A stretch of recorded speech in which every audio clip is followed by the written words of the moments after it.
Hi, and thank you for joining me for Music in My Life. Throughout history, we've had so many family groups.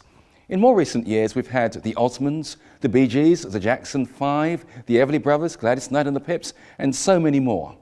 There is an inevitable uniqueness about a family's sound. Today's guest has formed a group with his children, and I'm going to be speaking with the biggest kid of all. His name is Endi Kidom, and he's a guitarist, and he'll be talking about his group, Only Kidding. Stay with us as we discover the music in his and his family's life.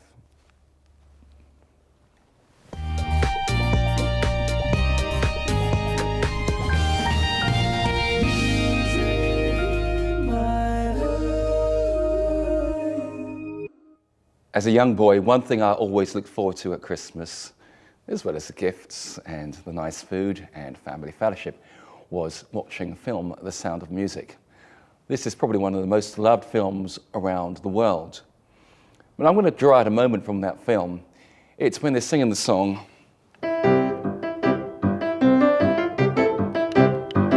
So Long Farewell. And there's this very special, magical moment in the film when everything slows down.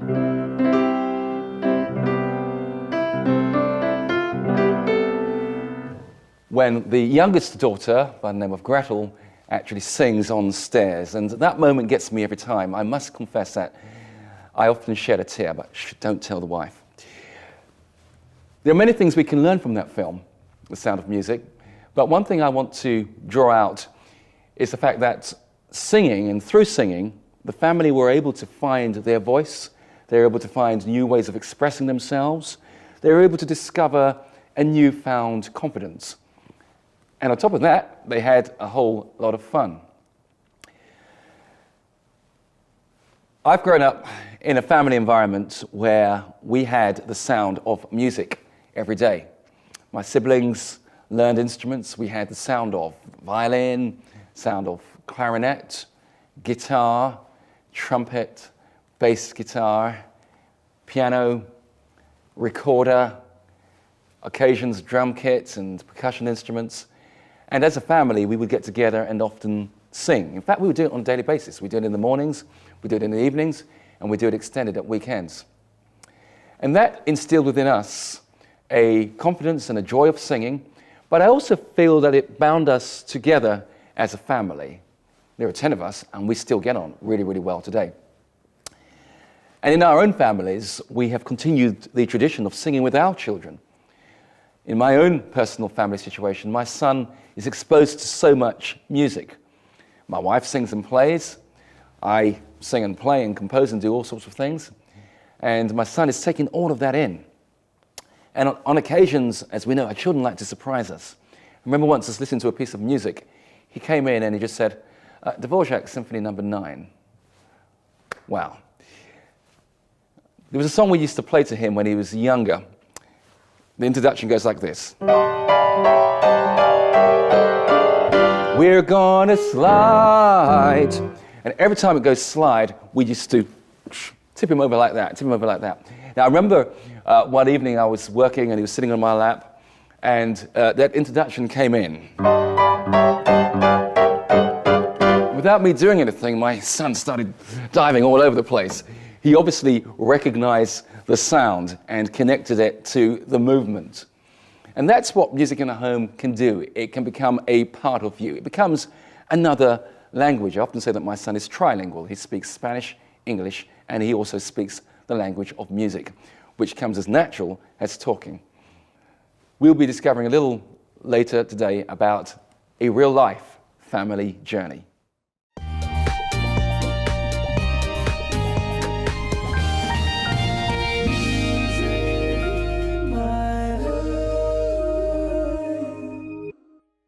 Endi, thank you very much for joining me here on Music in My Life. It's been a long time since we've actually played together. We played together back in what, the 2012, I think, was the last one that we did, and that was a lot of fun. But yes, it was a BBC show, wasn't it? Yes. That's right. So it was one of their specials, I think, on gospels and spirituals, and I was playing in a band for you. Yes, of course. Tell me, where did the journey start, the guitar journey start? Was it big kid or little kid? Well, I've often said I will always be a kid, but I was probably about 8 when I I just saw lots and lots of musicians in the local church that I attended. Very musical church. And they had musicians starting from probably around 12 years old, and a lot of people in their older teens. And they were playing in bands with keyboards and bass and guitar. And I was transfixed by the guitar. So I would be bending the ear of my mum every week saying, I want to learn, I want to learn. And nothing seemed to be happening. And then one Sunday, she said, oh, get ready. I went, why? I says, well, one of the guys from church has offered to come along and teach you and a cousin. And she had bought some guitar strings. We had an old guitar hanging around the house that was unstrung. And that was the start of the journey. I had my first lesson. My cousin started as well. He didn't last quite as long, but I've been playing ever since. And that's, I don't know, many years. So what would you say is about the instrument that attracts you to it? Because, I mean, let's face it, you know, there's a supremacy of piano, isn't there? I mean, you can't do this.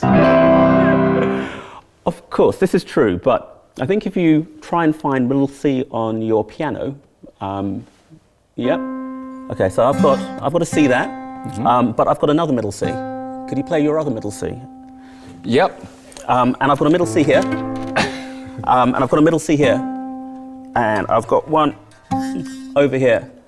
So one of the things about the guitar, I think, is that there are so many choices in voicing. Yes, we can only play maybe 6 notes at a time rather than 10, let's say. Unless you've got a 12-string guitar. Well, this is true. You can double up on your notes.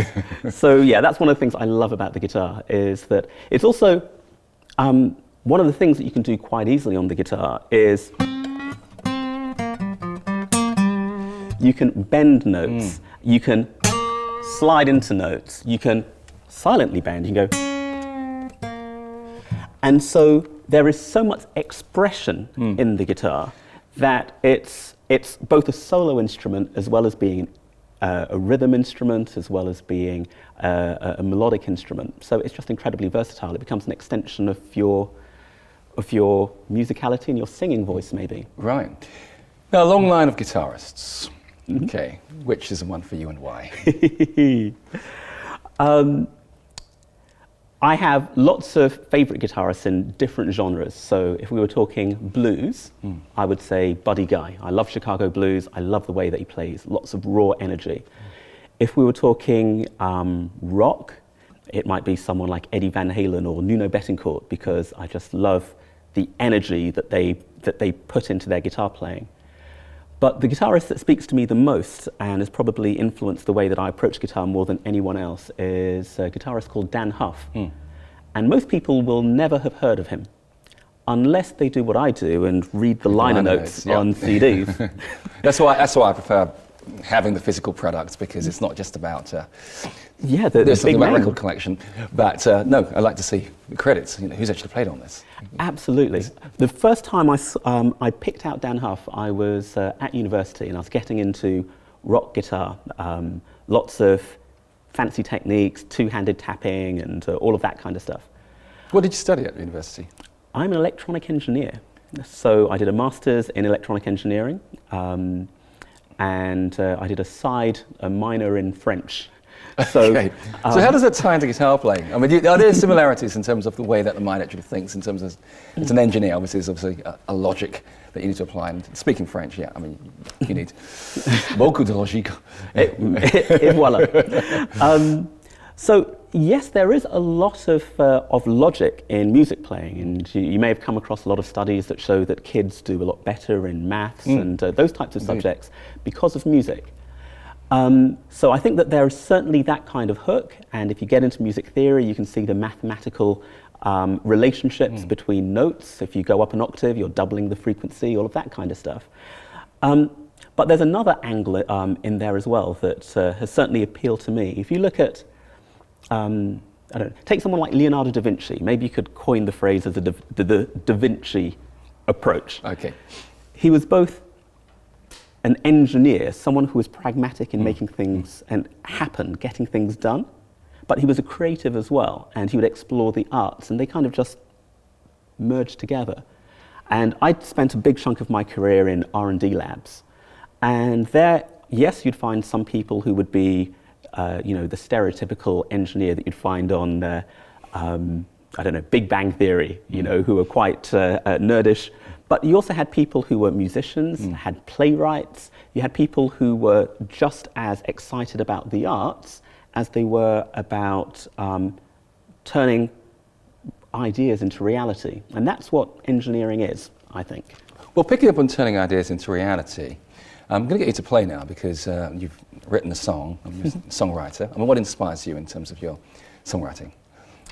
Hey. Or did something inspire you to say, well, oh, there's a songwriter in me? Have you always written songs, or is it something? Not so much. I mean, I've always come up with musical ideas because I see that's the role of the type of guitaring I play as a bit of a session guitarist, doing a bit of television, a bit of touring, a bit of recording.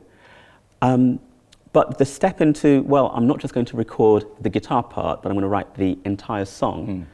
That was something that I kind of fell into, and I found myself really, really enjoying it. It, again, stoked the fires of lots of creativity.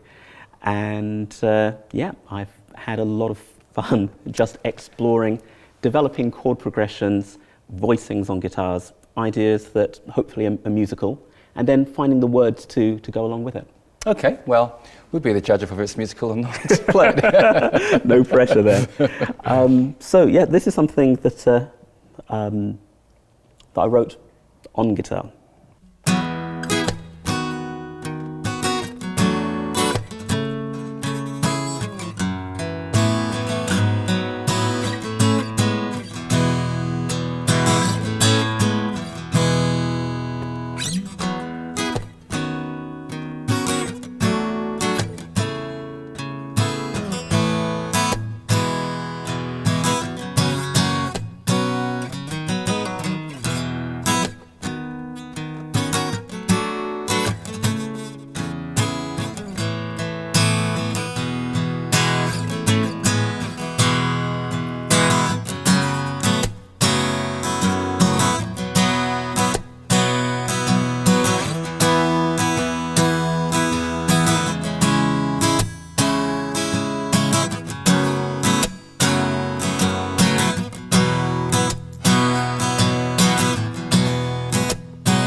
Hey, that's fantastic. What's that called? It's called I'm Coming Home. Coming Home. And there are lyrics, got a full band arrangement, and it's... I mean, that works well, per se, doesn't it? I mean, it works well on its own. Just as a piece of music. Yes, I mean, ditch the singers and the drummer and everything like that. You're going solo. You need a manager. You're very kind. I love writing band kind of pieces and writing the music, so I think the song kind of grows with those, but the music was written first on guitar, pretty much like that.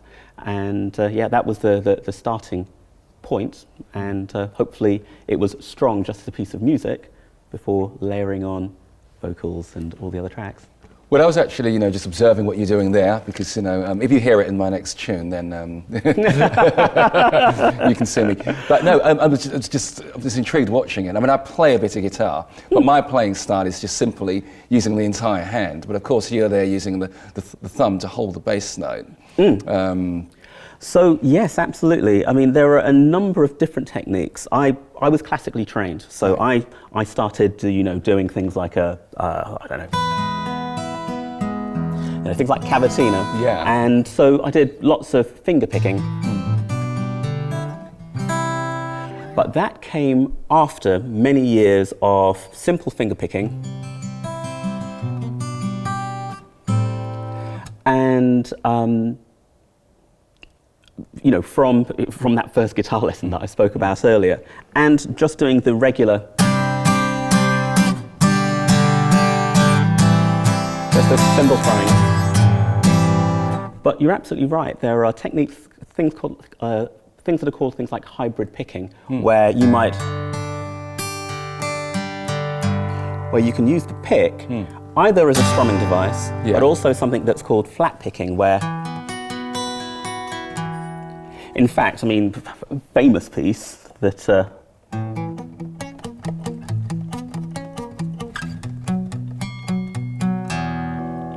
can we do that bit again and I'll play it properly?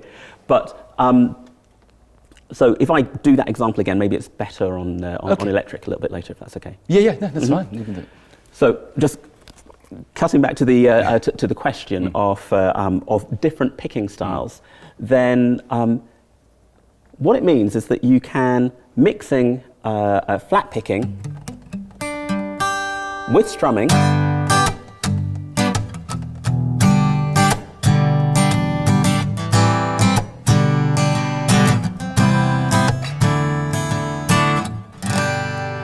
And you can use your fingers, so you can mix between flat picking and what's going on with your fingers, and I just find it, again, very expressive.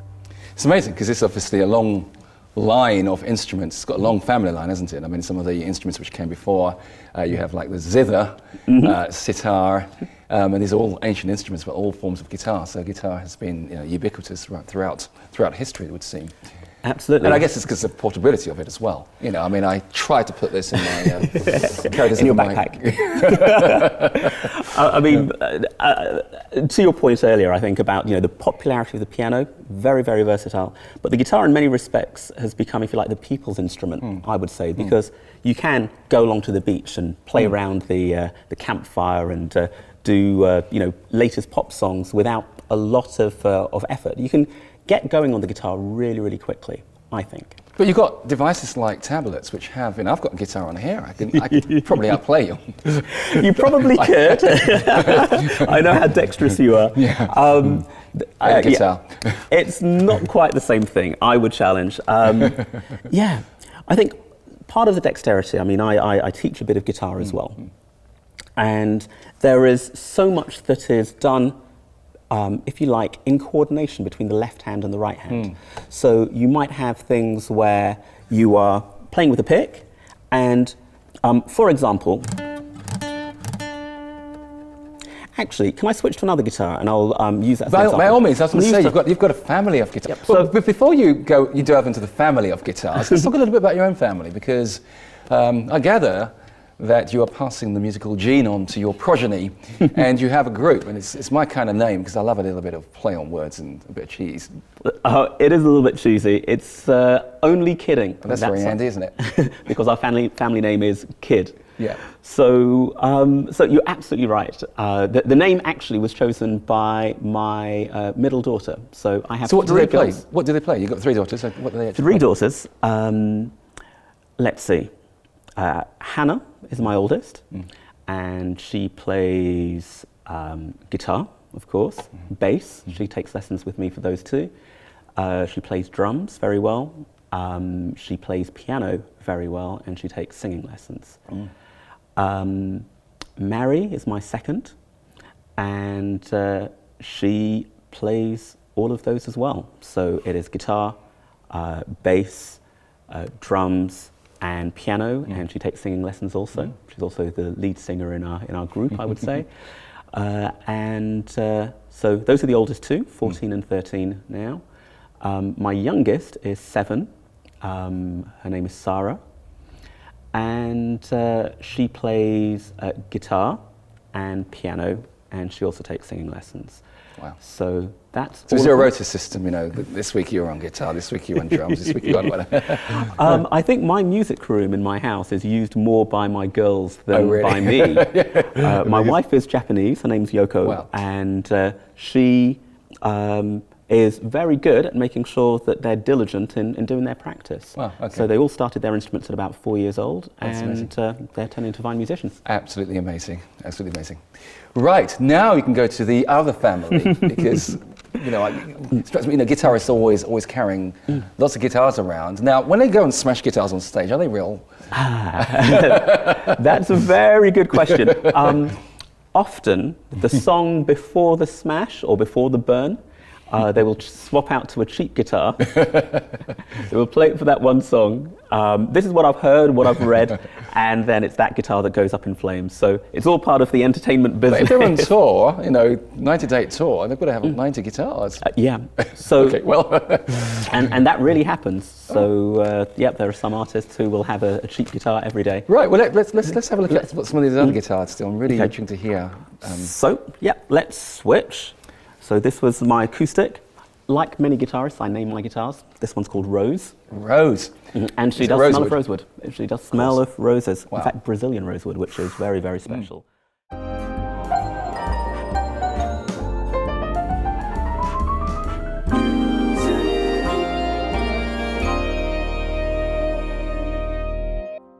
So this one is Adua.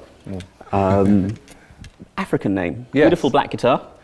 And this is a Fender Strat, and probably famous for having, you know, quite a very versatile sound, but also a very wiry sound from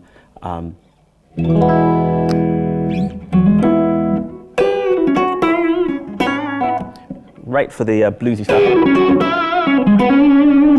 And of course, you mentioned that you have an interest in session guitarists and so forth. Very often they are the forgotten heroes in many songs. I know some songs they've actually written very prominent guitar parts which make the song identifiable, but because it's considered an accompaniment rather than that's right, you know, composition.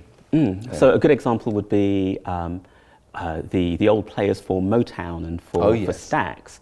So in Motown, there's a band called the Funk Brothers, and people will recognize something like the bass line.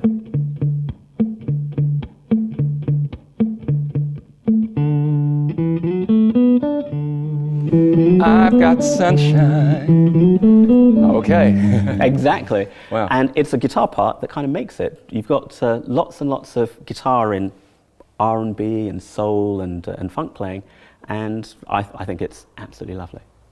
Booker T and the MGs with the band at Stax, in Stax Records, and a fantastic guitarist there called Steve Cropper, and he'd play things like in what's it called?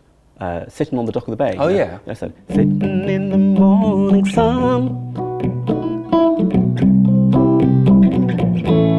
And then when his bit comes in, he does something really, really simple, like, it's like.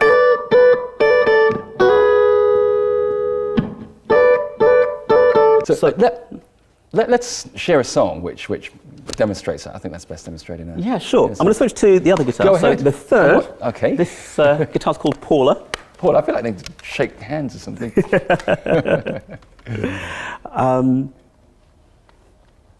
So it's a long tradition. So B.B. King was known for Lucille and naming his guitars. Yeah. And so I've kind of gotten into the habit as well, because they're very personal instruments. Indeed. Every single one Indeed. comes from a different part of different trees, and they end up with their own personality.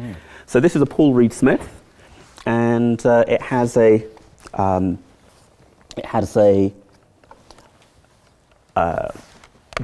big fat humbucker sound, big fat mid-range, which is great for jazzier stuff and great for rock as well. So to your point about contemporary styles, that can be really useful if I'm going for that big rock sound. Shall we try something? Well, let's try something. Let's try something.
Well, it's something else. Andy, thank you very much. It's been most insightful. I've really enjoyed having you. Lots been learned, and it's been really great. And I wish you all the very best in everything that you're doing, and all the very best in Only Kidding. Thank you so much, Ken. Pleasure was all mine.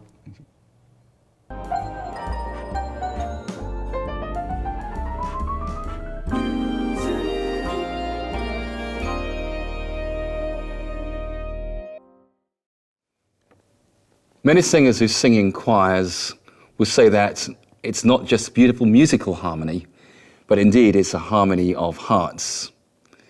And perhaps that is missing in our lives. Not enough singing and playing together. So maybe it's time for us to rediscover the rhythm, the melody, the harmony in our lives and in our homes. And as someone once famously said, let brotherly and sisterly love continue. Join me again for Music in My Life.